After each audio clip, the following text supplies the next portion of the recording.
बाजार बोलता है। इसमें हम शुरुआत करते हैं एफआईएसडीआईज के डेटा से। तो एफआईएसडीआईज का डेटा कितना इंपॉर्टेंट है, देखिए ये एक बड़ा फैक्टर है। जो हम 5 फैक्टर की बात कर रहे थे उसमें से एक फैक्टर है एफआईएसडीआईज का डेटा। तो एफआईज ने कल खरीदारी की है 1308 करोड़ रुपए की, डीआईज ने 864 करोड़ रुपए की। दैट मींस कि कहीं ना कहीं हम ये मान सकते हैं कि एफआईज लौटते हुए दिख रहे हैं, तीसरा दिन है लगातार जबकि एफआईज ने खरीदारी की है। एक बार देख लेते हैं ग्लोबल इंडिसेस का हाल, क्या कुछ चल रहा है ग्लोबल मार्केट में। वैसे तो हमारी ग्लोबल मार्केट से एक अलग सी डीप कपलिंग चल रही है इस समय। हम अमेरिका और दूसरे दुनिया जहाँ के जो देश हैं उनसे कोई ज्यादा फॉलो नहीं कर रहे हैं। डाउ जोन्स कल ½ % गिरकर बंद हुआ। शंघाई, हैंसेंग, निकाई तीनों में करीब आधा से 1.25% की गिरावट। कोस्पी में करीब 1.25% की तेजी। एक बार देख लेते हैं आज चढ़ने और गिरने वाले कौन कौन से शेयर्स हैं। तो चढ़ने वाले शेयर्स में जो अच्छा चल रहे हैं उसमें Subex, R Power, Jyoti, CNC, Redington और यस बैंक, इन सभी में 6 से करीब 10% तक का उछाल देखने के लिए मिल रहा है। एक बार देख लेते हैं गिरने वाले कौन से शेयर्स हैं जो कि आज के मार्केट में गिरे हुए हैं। तो टॉप लूजर्स की लिस्ट में देखें तो हिंदुस्तान कॉपर करीब 5.5% नीचे, एस्ट्रा माइक्रो करीब 4.5% नीचे, हिंदुस्तान जिंक, ग्रेफाइट और मन्नापुरम फाइनेंस ये सभी 2.5 से 4.5% तक नीचे गिरे हुए हैं। तो कुल मिलाकर कह सकते हैं कि मार्केट में चढ़ने वालों की जो आज मोमेंटम है वो ज्यादा तेज है क्योंकि वो 10% तक है। तो ये एक अच्छी चीज है मार्केट में। लेकिन जो हम 5 फैक्टर की बात कर रहे थे उसमें से पहले फैक्टर की बात करते हैं। पहला फैक्टर आज मार्केट में है इजराइल हमास का युद्ध अब रुक रहा है। और दोनों ही जो इजराइल एज एन कंट्री और हमास एज एन रीजन दोनों युद्ध विराम के लिए अब तैयार हो गए हैं। ट्रंप अब इजराइल जाने की तैयारी कर रहे हैं। ट्रंप को इजराइल ने इनवाइट भी किया है कि आप हमारे यहाँ आइए, स्पीच दीजिए। बहुत अच्छी कदम आपकी वजह से पॉसिबल हो पाया है। हमास बंधकों को जो भी जो उन्होंने बंधक बनाए हुए थे इजराइल के लोग, उनको मुक्त करेगा। इजराइल भी उसके एवज में उनके कुछ बंधक मुक्त करने के लिए तैयार हो गया है। हमास अपने को आर्म से, हथियारों से दूर करने की शर्त को मानने के लिए भी तैयार हो रहा है। तो कहीं ना कहीं काफी कुछ शर्तें थी, प्रोटोकॉल थे जो कि हमास के नेता अब तैयार हो गए हैं। प्रशांत सर, पहली कम से कम पॉजिटिव चीज जो कि शायद स्थिर हो जाए इस बार, क्योंकि डोनाल्ड ट्रंप को शांति का नोबेल पुरस्कार चाहिए। इस बार सर क्या लग रहा है कि ये क्योंकि एक बार और पहले भी सीज फायर हुआ था इन दोनों के बीच में, इस बार लग रहा है कि स्टेबल हो जाएगा और क्या कुछ फायदा होगा इसका? देखो, जिस तरीके से जो हेडलाइंस बन रही है कि ये सीज फायर नहीं होगा, और जिस तरीके से दोनों कंट्री साथ में आके इसको कूल डाउन करने की कोशिश कर रहे हैं, और इनके बीच में जो डोनाल्ड ट्रंप जी भी अपना हाथ में बीच में डाल के उसको सेटलमेंट कर रहे हैं, तो ओवरऑल इम्पैक्ट ये है कि पॉजिटिविटी टुवर्ड्स जो हाइपर टेंशन था जियोपॉलिटिकल टेंशन में, वो एक टेंशन में कूल डाउन हो सकता है। इसका हम लोग एक इफेक्ट गोल्ड और सिल्वर में भी देख रहे हैं। वहां पे भी अच्छा खासा एक प्रेशर आ रहा है, सेलिंग प्रेशर और प्रॉफिट बुकिंग अटेम्प्ट। तो ओवरऑल मुझे लगता है कि ये पॉजिटिव सेंटिमेंट्स चालू हो रहे हैं, not only for India, for the whole world.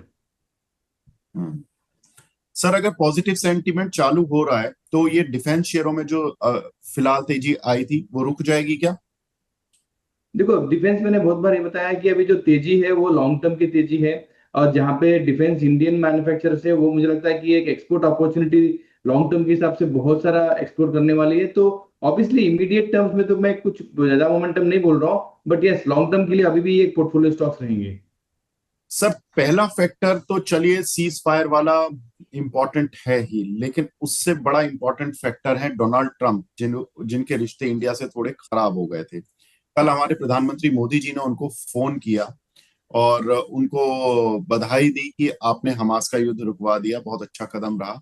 और मोदी जी ने अपने जो एक्स पर जो ट्वीट किया वो यही किया कि मैंने अपने मित्र डोनाल्ड ट्रंप को, क्योंकि ये लैंग्वेज उनकी शायद पिछले काफी समय से नदारद हो गई थी, गायब हो गई थी, ये अब वापस लौटी है। सर, ये लैंग्वेज ये बहुत इंपॉर्टेंट है कि अब अभी तक तो ट्रंप बोलते थे कि मेरे मित्र मोदी, और बीच में उन्होंने भी बोलना बंद कर दिया था, लेकिन अब दोनों की तरफ से मित्रता वाली बातें दोबारा शुरू हो गई हैं।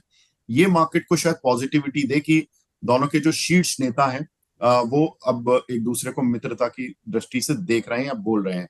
और उन्होंने मित्र डोनाल्ड ट्रंप लिखा और साथ ही ये भी लिखा कि भारत और अमेरिका की ट्रेड डील का रिव्यू भी किया जा रहा है। ये भी प्रधानमंत्री मोदी ने अपने उस ट्वीट में लिखा। उन्होंने कहा कि ट्रेड डील को लेकर प्रोग्रेस अच्छी है और अमेरिका से आगे सकारात्मक बातचीत होंगी। तो ये काफी कुछ स्टेटमेंट ऐसे हैं सर जिनकी वजह से मार्केट सबसे ज्यादा परेशान रहा है। अब अगर ये बातें सर होनी शुरू हो गई हैं और ये शीर्ष नेताओं के बीच में हो रही है, अब ये जो बीच के ऑफिशियल्स थे ये उनकी बातें नहीं हो रही हैं, तो ये मार्केट कैसे लेगा? और इनमें जो पिटे हुए जो अमेरिका और यूएस के रिश्तों में खटास की वजह से, अमेरिका और भारत के जो रिश्तों में खटास की वजह से सर जो शेयर पिट गए थे अलग अलग सेक्टर्स के, उन पर क्या होगा?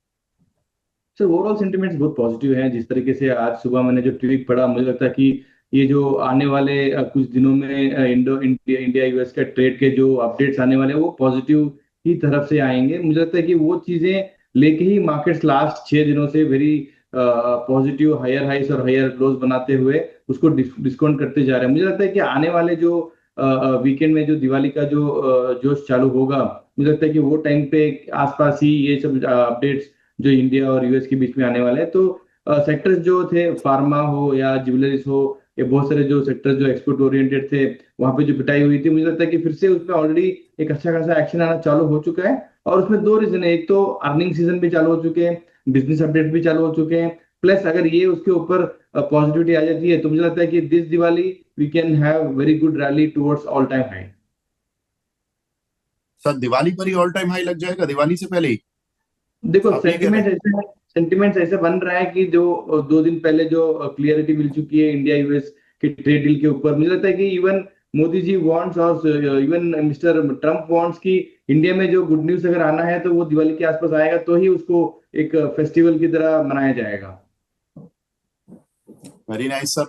तो दो फैक्टर तो देखिए हमने बात कर ली, तो इजराइल हमास का युद्ध विराम हो रहा है। दूसरा, प्रधानमंत्री मोदी और डोनाल्ड ट्रंप के बीच में भी जो वॉर ऑफ वर्ड्स था वो भी समाप्त हो रहा है। तो ये दो युद्ध शांत हो रहे हैं।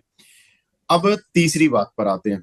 तीसरी जहां दोस्ती हो रही है, और दोस्ती बेसिकली बिजनेस की ज्यादा है। और ब्रिटेन के प्रधानमंत्री आए हुए हैं इंडिया में, और उनके साथ कल प्रधानमंत्री मोदी की बातचीत हुई और उन्होंने जो स्टेटमेंट बोले हैं वो भी काफी इंपॉर्टेंट है। देखिए, उन्होंने कहा भारत ब्रिटेन के बीच में व्यापार को हम कई गुना तक बढ़ाने की तैयारी कर रहे हैं। 2028 तक दुनिया की तीसरी बड़ी इकोनॉमी भारत बन जाएगा। ये यूके के प्रधानमंत्री बोल रहे हैं, यानी कि उनसे बड़ी इकोनॉमी हम बनने मतलब बन चुके हैं, और वैसे भी आगे और बढ़ने की तैयारी कर रहे हैं। और वो एक्नॉलेज कर रहे हैं अब कि भारत इतनी तेज ग्रोथ पर चल रहा है। दूसरा, एआई, आर्टिफिशियल इंटेलिजेंट और टेलीकॉम पर फोकस बढ़ाएंगे दोनों देश। भारत ब्रिटेन से करीब 4 से 6 हजार करोड़ रुपए के हथियार खरीदेगा। ये कुछ एक चीजें जो कि भारत और ब्रिटेन के बीच में अब बिजनेस को लेकर हो रही हैं। सर ये बताएं, ये जो एक तो वोडाफोन आइडिया इस खुशी में चल भी रहा था, उसके चलने की दो खुशियां थी। एक तो ब्रिटेन के पीएम आ रहे हैं, तो कहीं ना कहीं हो सकता है कि वोडाफोन के साथ जो प्रॉब्लम्स चल रही थी, जिसको भारत सरकार अभी तक नजरअंदाज कर रही थी, शायद अब उनको खुश करने के लिए बातचीत होगी। दूसरा कि जो सुप्रीम कोर्ट की हियरिंग थी उसको लेकर भी अब पॉजिटिविटी आ रही है। टेलीकॉम को लेकर ये पहले ही कह रहे हैं कि हम फोकस बढ़ाएंगे, तो टेलीकॉम में वोडाफोन उनकी कंपनी है। कैसे देख रहे हैं सर वोडाफोन को?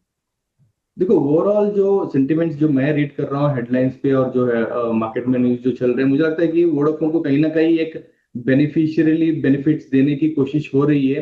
वो शायद रिलेशन बिटवीन यूके इंडिया हो या गवर्नमेंट का सपोर्ट हो या इन्वेस्टर्स का एक्सपेक्टेशन हो, मुझे लगता है कि अभी डाउन साइड जो था वो 5-6 रुपए का वो रिस्क निकल चुका है। और मुझे लगता है कि कमिंग वीक्स में भी स्टॉक में एक अच्छा खासा पॉजिटिविटी आ चुकी है। अभी 2 दिन में कुछ ज्यादा मीटिंग्स भी हैं गवर्नमेंट्स के साथ, प्लस 13 को शायद उसका सुप्रीम कोर्ट का कुछ अनाउंसमेंट भी आने वाला है। तो मुझे लगता है वेरी पॉजिटिव है sentiments in and around Vodafone, तो अच्छे खासे चल रहे हैं। सब बाकी टेलीकॉम शेयर उन पर क्या इम्पैक्ट होगा? For example Reliance, Bharti Airtel. देखो रिलायंस को तो मैं एज ए कंसोलिडेटेड स्टॉक है वो मैं कुछ कमेंट नहीं कर सकता हूँ जियो के ऊपर, but Bharti yes, even it is giving lot of positivity in terms of charts as well as on the industry benefit. मुझे लगता है कि सेकेंड थर्ड क्वार्टर में एक अच्छा खासा टैरिफ हाइक भी आने वाला है, तो वो इनडायरेक्टली बेनिफिट जियो को और भारती को बड़ा रहेगा, बिकॉज उनका मार्केट शेयर ऑलमोस्ट 30-40% के आसपास है। बट यस, जो सेंटिमेंट्स है टैरिफ हाइक का प्लस रिलेशनशिप का प्लस बिजनेस का, वोडाफोन के साथ ज्यादा मुझे लगता है बेनिफिट फ्लो होगा। सर एआई में कौन सी कंपनीज पर फोकस करना चाहिए, क्योंकि एआई पर काफी कंपनियां फोकस कर रही हैं। तो अगर दो देश एआई पर फोकस करेंगे तो वो कौन सी कंपनियां होंगी जहां बेनिफिट मिल सकता है? देखो आईटी ऐसे कंपनी, मुझे लगता है कल अगर आपने जो रीडिंग किया होगा टीसीएस के अपडेट्स पे, वहां पे भी उन्होंने कहीं पे कहीं पॉइंट्स किए हैं कि वो भी एआई में इन्वेस्ट करने की कोशिश कर रहे हैं। तो मुझे लगता है अगर टीसीएस अगर एआई में जाता है तो उसको ज्यादा बेनिफिट रहेगा, बिकॉज ऑलरेडी जो बैक एंड सॉफ्टवेयर है या उनकी जो एक्सपर्टाइज है ग्लोबली, वो वहाँ पे हेल्प कर सकता है। But plus again Tata Elxsi में भी मुझे लगता है कि थोड़ा थोड़ा एआई के ऊपर बेनिफिट मिल सकता है, उनका भी एक इन्वेस्टमेंट और फोकस वहां पे भी एक सेगमेंट चालू हो चुका है। तो these two companies both are from the Tata group, but I think Tata TCS as well as Tata Elxsi, ये दोनों में मुझे लगता है कि एज ए लॉन्ग टर्म पे ये पे ऊपर फोकस हो सकता है। ठीक है। तो तीसरा फैक्टर हुआ सर भारत ब्रिटेन के बीच में सुधरते रिश्ते, बेहतर होते हुए रिश्ते, अमेरिका से बातचीत और इजराइल हमास का युद्ध का समाप्ति होना। तो ये सीज फायर की तरफ जो कदम उठाया, ये तीन फैक्टर पर हमने बात की। अब बातें चौथे फैक्टर पर, जो था रिजल्ट सीजन पर टीसीएस के नतीजे। सर टीसीएस के नतीजों में रेवेन्यू जंप जो आया वो 3.7% का था। एक बार देख लेते हैं टीसीएस के नतीजे। नेट प्रॉफिट में 5.4% की गिरावट थी। उसमें कुछ जो इन्होंने एट्रीशन वगैरह किया, रिस्ट्रक्चरिंग किया, उसके चार्जेस लगने की वजह से थोड़ा सा प्रॉफिट कम आया। हालांकि मार्केट को उम्मीद भी ऐसी थी कि करीब 2-3% का प्रॉफिट गिरेगा on a Q on Q basis, और रेवेन्यू जो है वो बिल्कुल इन लाइन विद एस्टिमेट्स आया था। तो ये बहुत अच्छी चीज थी। अब जो पॉजिटिव चीजें हैं वो हम बताते हैं। जो टीसीएस के नतीजों के साथ भले ही रिएक्शन मिला या नहीं मिला वो अलग बात है। टीसीएस का मैनेजमेंट कह रहा है कि हम दुनिया की नंबर 1 एआई कंपनी बनने का लक्ष्य लेकर चल रहे हैं। ये बहुत बड़ा बयान है कि मतलब टीसीएस इस तरह की बातें सोच रहा है। टीसीवी जो टोटल कॉन्ट्रैक्ट वैल्यू होती है, जो $9.4 बिलियन की थी टीसीएस के पास, वो बढ़कर 10 बिलियन हो गई है। यहां पर सबसे ज्यादा डर लगता है आईटी कंपनियों के साथ आजकल की टीसीवी वैल्यू पर ये शेयर चलते हैं। टीसीवी वैल्यू बढ़ी है, क्यू ऑन क्यू बेसिस पर बढ़ी है। तीसरा, जहां पर की आईटी कंपनियां अक्सर घबराती हैं, वो है बीएफएसआई सेगमेंट में डी ग्रोथ या ग्रोथ। आ गई है, ग्रोथ आई है 1.1% की। हेल्थ केयर में 3.4% की ग्रोथ आई है। तो ये एक अच्छी चीज है, जो कि टीसीएस के जो बिजनेस वर्टिकल्स हैं, जिन जिन सेक्टर से उनको ऑर्डर मिलते हैं और जहां जहां से वो ऑर्डर लेकर अपना रेवेन्यू जनरेट करते हैं, उसमें हेल्थ केयर और बीएफएसआई सबसे बड़े हैं, और इन दोनों में ग्रोथ आई है। अमेरिकन मार्केट में जहां पर की नॉर्थ अमेरिका, खासतौर से जो जिसको हम यूएसए बोलते हैं, वहां पर 0.8% की ग्रोथ आई है on a Q on Q basis. That means कि कहीं ना कहीं यूएस को लेकर जो सबसे ज्यादा प्रॉब्लम थी वो कुछ हद तक दूर होती हुई दिख रही है। 1% कर्मचारियों को ही निकाला जाएगा। ये एक और इम्पोर्टेंट चीज जो कि टीसीएस के मैनेजमेंट की तरफ से आई है, क्योंकि पिछले क्वार्टर में ये था कि 2% ऑफ द टोटल वर्कफोर्स निकाली जाएगी। अब इन्होंने टीसीएस के मैनेजमेंट ने कहा हमने 6,000 लोगों को निकाला, करीब 1% लोगों को निकाला है। तो कहीं ना कहीं मैनेजमेंट बैकफुट पर है एम्प्लॉयज को हटाने के लिए। अब ये 5 फैक्टर टीसीएस के नतीजों के साथ जुड़े हुए हैं। प्रशांत सर कैसे देख रहे हैं ये रिजल्ट पर जो रिएक्शन है? ये महज एक प्रॉफिट बुकिंग है, क्योंकि ये गिरावट तो नहीं कह सकते आज हम टीसीएस पे, क्योंकि चला है शेयर 100-150 रुपए। अब थोड़ा बहुत अगर 1% गिरा तो कोई बात नहीं। बुकिंग ही एक रीजन बोल सकते हैं। लास्ट 6 दिनों से टीसीएस में अच्छा खासा एक पॉजिटिव मोमेंटम आ चुका था। ऑलमोस्ट 2890 से लेके 3100 तक भी ये स्टॉक, 31 मतलब 3080 तक ये स्टॉक गया था। एंड एक्सपेक्टेशन थोड़ा ज्यादा ही था, बट आई थिंक जी जिस तरीके से ये neutral to positive data points आए हैं रिजल्ट्स के, वो एक पॉइंट आउट रख के इसको प्रॉफिट बुकिंग जोन में आ चुके हैं। बट मेरे लिए अभी भी ये मेक और ब्रेक लेवल के आसपास है। आगे जाके जो मार्केट के अदर दिग्गज आईटी कंपनीज के रिजल्ट्स आएंगे, एचसीएल टेक का मुझे मेरे हिसाब से मंडे को रिजल्ट्स है, इंफोसिस का भी कमिंग वीक में रिजल्ट्स है, तो अगर वो सब चीजें बेटर देन एक्सपेक्टेड नंबर्स देंगे तो शायद ये स्टॉक आईटी 3200 तक जा सकता है। बट ओवरऑल इंडेक्स देखोगे तो मुझे लगता है कि वहां पे भी पॉजिटिविटी आ चुकी है। तो सर अब आईटी कंपनियों में करें क्या? टीसीएस के नतीजे अब हमारे सामने हैं, रिजल्ट का आगाज। मार्केट जिससे डरा हुआ था वो डर तो एटलीस्ट फिलहाल नहीं दिखा। अब कमेंट्री आएगी, जो एनालिस्ट कॉल में जो भी बातचीत होगी, वो सब चीजें अलग हैं। ये बताएं सर, अब बाकी आईटी शेयरों पर क्या करें टीसीएस के नतीजों को देखने के बाद?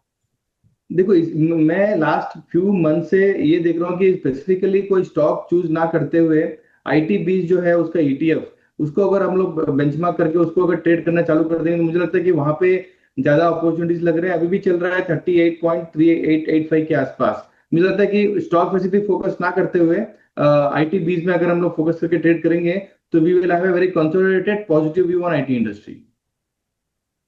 ठीक है, तो आईटी 20 पर अगर आप ट्रेड करते हैं तो ज्यादा अच्छा है एज कम्पेयर टू किसी पर्टिकुलर स्टॉक पर जाने के।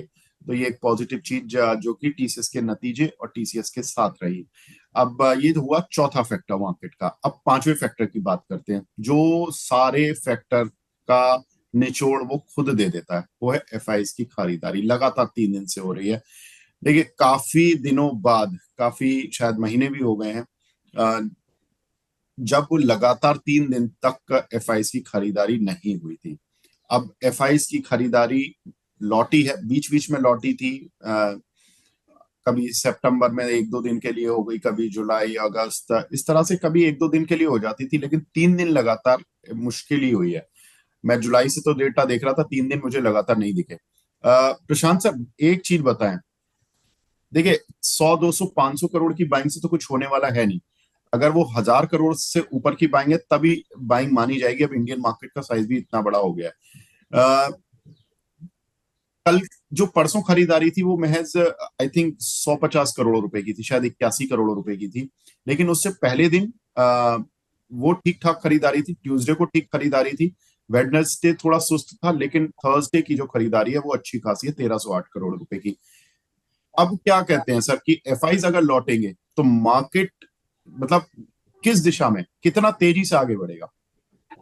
देखो ओवरऑल अगर एफआईएस का सेंटिमेंट्स अगर चेंज होता है और उनका जो शॉर्ट पोजीशंस अगर अच्छा खासा रिकवरी होता है, जो अभी भी आज की तारीख में 88% टू 90% शॉर्ट खड़े हैं, अगर वहां पे अगर कटौती होती है मुझे लगता है कि मार्केट्स में 1,000 पॉइंट का एटलीस्ट मोमेंटम आना चाहिए, बिकॉज एफआईएस का मूड भी यहाँ पे चेंज हो चुका है। What FIS have seen, I think मुझे आगे जाके जिस तरीके से इंडियन मार्केट्स के बिजनेस अपडेट्स आने चालू हो चुके हैं, उनको एक छोटा सा फील ये लग रहा होगा शायद अर्निंग्स में अच्छा खासा एक रिवाइव हो सकता है Q2 as well as Q3 में। ये एक सेंस शायद एफआईएस ने कुछ गेज किया होगा। प्लस आगे जाके जो इंडिया यूएस का ट्रेड डील का अगर पॉजिटिविटी की तरफ चल रहा है तो वो लोग जो सेलर्स थे वो नेट बायर्स के आसपास टर्न होने चालू हो चुके। तो ओवरऑल सेंटिमेंट्स एफआईएस के ऊपर बहुत है।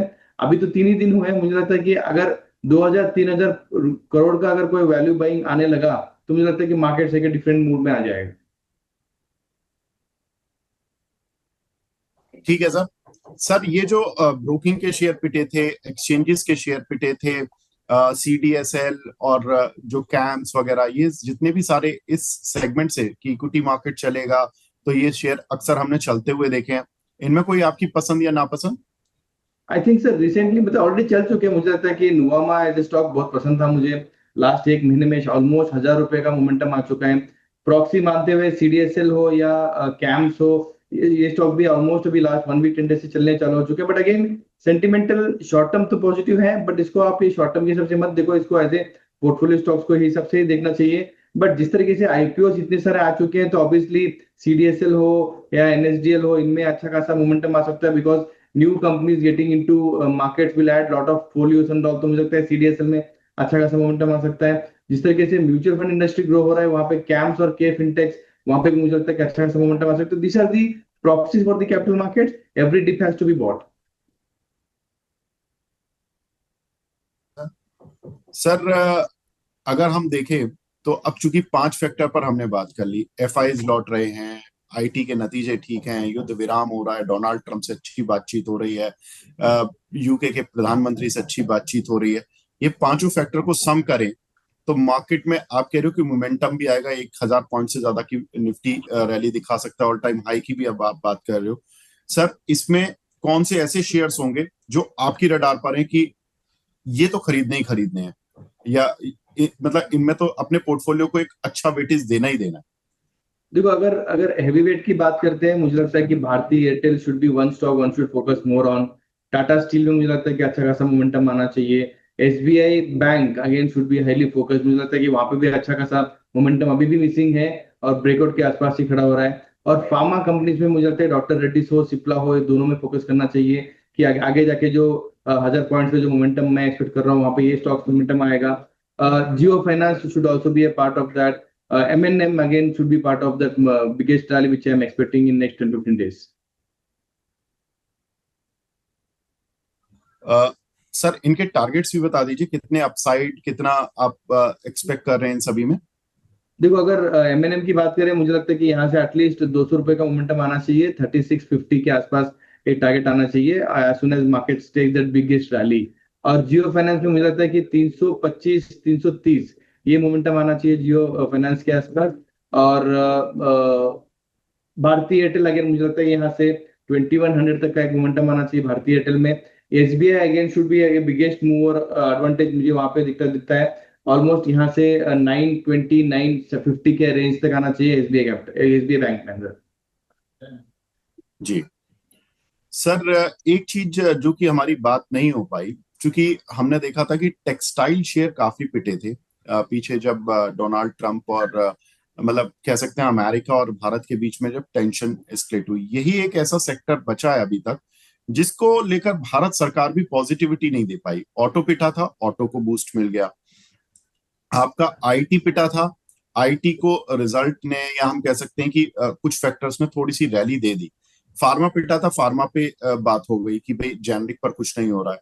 लेकिन टेक्सटाइल सेक्टर को और छोटे छोटे जो सेक्टर हैं उनको लेकर कुछ नहीं आया अभी तक।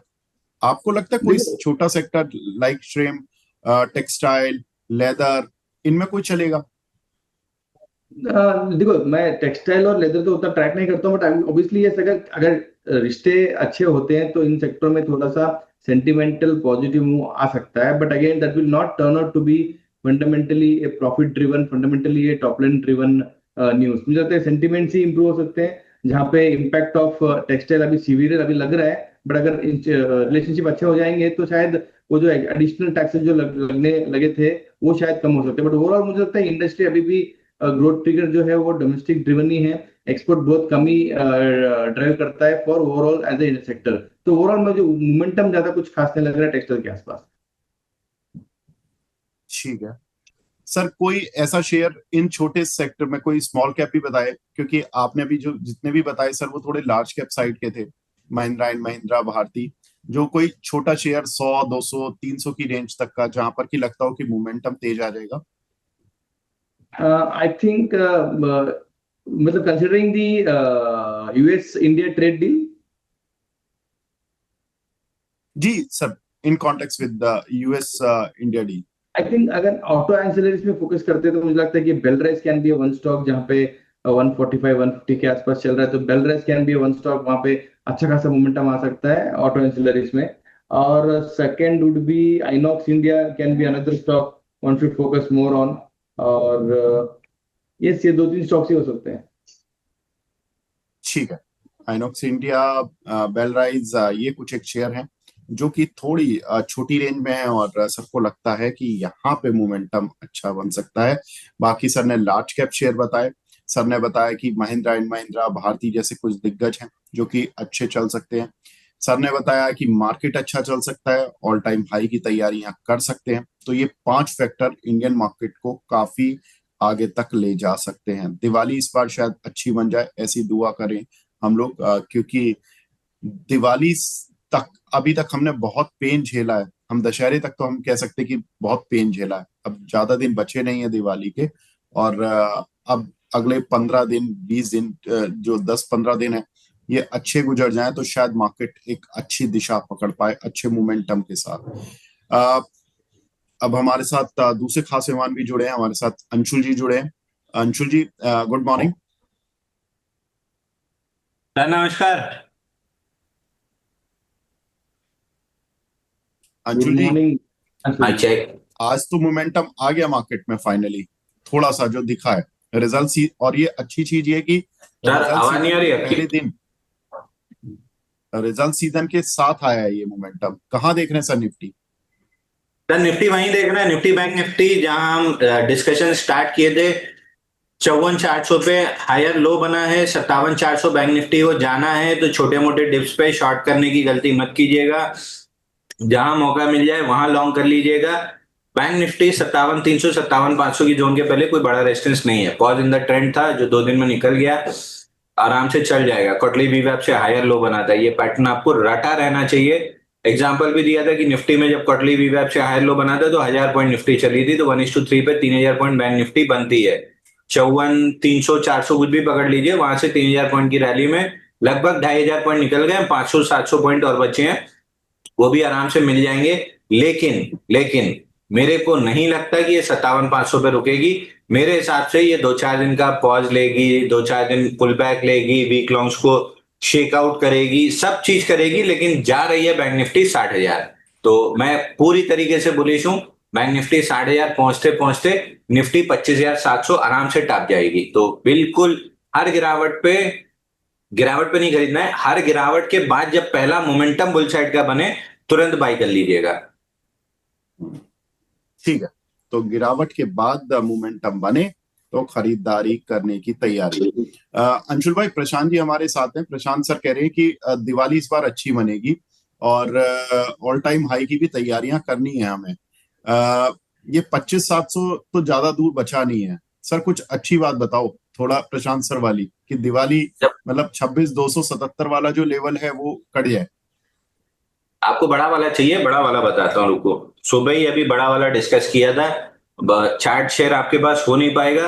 अगर हो सके तो मैं कमलेश जी के व्हाट्सएप पे एक चार्ट भेज रहा हूँ, वो अगर आप लोग स्क्रीन पे दिखा सके तो मैं आपको एक्सप्लेन कर दूंगा कि मैं क्यों इतना बुलिश हूं कि मार्केट 28,500 जा रहा है। मैंने कमलेश जी को भेज दिया, अगर आप लोग दिखा सके स्क्रीन पे तो बहुत बेहतरीन, नहीं दिखा सके तो मैं पढ़ के बता दे रहा हूँ। Bank Nifty option future plus option मिला के एफआईआई शॉर्ट है लगभग 4,66,000 कॉन्ट्रैक्ट, और ये घट के आया है 5,61,000 कॉन्ट्रैक्ट से। लास्ट टाइम जब 4,72,000 कॉन्ट्रैक्ट माइनस से 46,000 कॉन्ट्रैक्ट प्लस तक हम गए थे, मतलब 4,70,000 शॉर्ट पोजीशन से 40,000 लॉन्ग पोजीशन तक एफआईआई गई थी, तो निफ्टी चली थी 22,000 के आसपास से 25,600। ये क्लोज टू क्लोज है, हाई लो तो अलग था, क्लोजिंग टू क्लोजिंग बता रहा हूं कि 3,000 पॉइंट करीब की रैली थी। अब ये डेटा पे 24,500 के आसपास बॉटम बना है, तो वहां से 3,3500 पॉइंट की रैली मैं मान के चल रहा हूं, क्योंकि पिछली बार आई थी उससे 1 लाख कॉन्ट्रैक्ट शॉर्ट, ज्यादा कॉन्ट्रैक्ट शॉर्ट है। मैं उतनी ही रैली अगर पकड़ के चलूं तो 24,500 से 3,000 पॉइंट जोड़ लेता हूं। 3500 आई थी पिछली बार, 500 को मैं डिस्काउंट कर दे रहा हूं जीएसटी कट की वजह से, 3,000 पॉइंट भी पकड़ूं तो 24,500 से 3,500 आता है 27,500 या 28,000, जो भी श्रद्धा अनुसार, नमक अनुसार, स्वाद अनुसार जो आपको रखना हो। 28,000 मेरे को जाती हुई दिख रही है।